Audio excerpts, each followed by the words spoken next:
Improv comedy is like going into battle. If you want to kill, you have to be willing to die. This is the quote that opens Tom Kingsley's Deep Cover. And, while it must make a lot more sense in Ethel Adamson's improv guide it was taken from, the quote already clues you in on what a wild ride you're about to take. After all, though there is an element of putting yourself in the limelight that can be scary for most people, few things are as safe as improv. You get up on a stage, you say a few lines, people laugh, or they don't, and that's about it. Well, not in Deep Cover, it's not. In Prime Video's newest comedy, Saying Yes, and can take you down a dangerous path, one that might even end in death. Yes, you read that right. In Deep Cover, going blindly into an improv class can get you mixed up with the sorts of people that carry big guns and big bags of coke, and we're not talking about the drinking kind. Written by Derek Connolly, Colin Trevorrow, and Ben Ashendon, who also appears in the movie as a police officer, the script to Deep Cover is, right off the bat, one that defies any viewer's suspension of disbelief. The premise is so absurd that it is hard to imagine a film born out of it working for even a split second.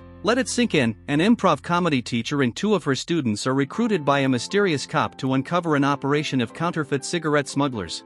However, after saying yes to a question too many, Kat, Hugh, and Marlon end up infiltrated into the depths of London's toughest crime ring. Under the pseudonyms Bonnie, the Squire, and Roach, they must now help take down Big Boss Metcalf if they ever want to go back to their normal lives. Deep Cover works despite its wild premise. This is the kind of plot summary that honestly has no business getting turned into a movie. The story of Deep Cover is just too absurd to be believed, and the writers and director make no effort to help ease viewers into this universe they have created for their characters. There is no plausible explanation for why Sean Bean's Billings even chose Kat and her students to begin with. At least, nothing beyond the usual actors will go for anything because they are desperate. Likewise, it is odd how quickly Paddy Considine's Fly accepts Bonnie, Roach, and the Squire as fellow well-established criminals despite their obvious lack of familiarity with the underworld. Bravado seems to be enough in the crime halls imagined by Connolly, Trevorrow, and Ashendon for their three leads. And, yet, you stop questioning the notions behind Deep Cover's screenplay right after Howard, Mohammed, and Bloom's first joint scene as Bonnie, the Squire, and Roach.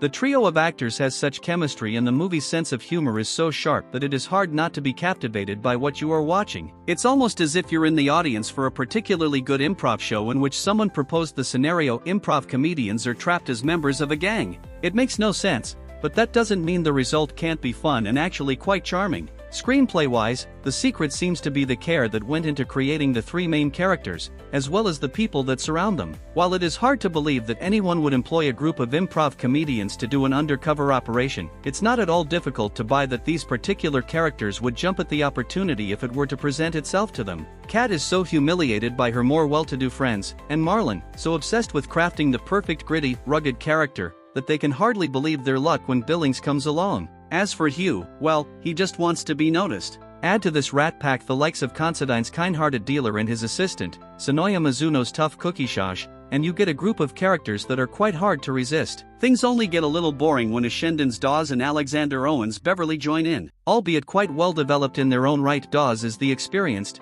no-nonsense police officer, while Beverly is his impressionable newbie of a partner. These two guys just don't work like the rest of the film. They have moments that are supposed to be funny, what with Beverly constantly saying lines straight out of a police procedural and getting shot down by Dawes, but they're not as entertaining as the rest of the screenplay. It's hard to put a finger on what exactly doesn't work here, but if we were to take a guess, the likely culprit is chemistry, that hard-to-capture element that can make or break a movie. Deep Cover's cast is delightful to watch. We say chemistry because there's also nothing wrong with Ashendon and Owen's performances. The two actors are doing their thing, and they work quite well on their own. There just seems to be something missing from their interactions. The same, however, cannot be said for the rest of the cast, that is absolutely delightful to watch. Howard, Considine, Bean, and McShane are all great, but the metaphorical prize goes to Mohammed, Mizuno, and Bloom. Well-versed in comedy, Mohammed demonstrates what perfect timing is in all of his scenes, from his first awkward conversation at the office in which his character works as an IT guy to his final moment with Shosh, with whom Hugh has an adorable romance.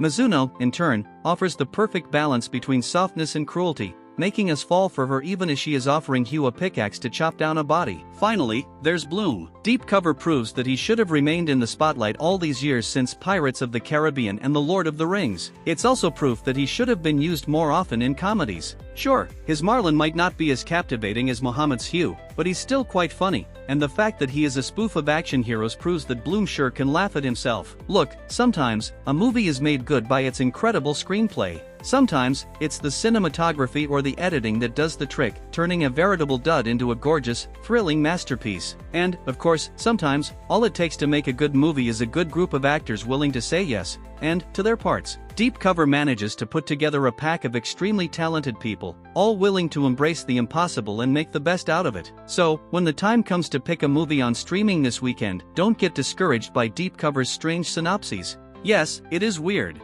And it is also a lot of fun. Deep Cover is now available to stream on Prime Video.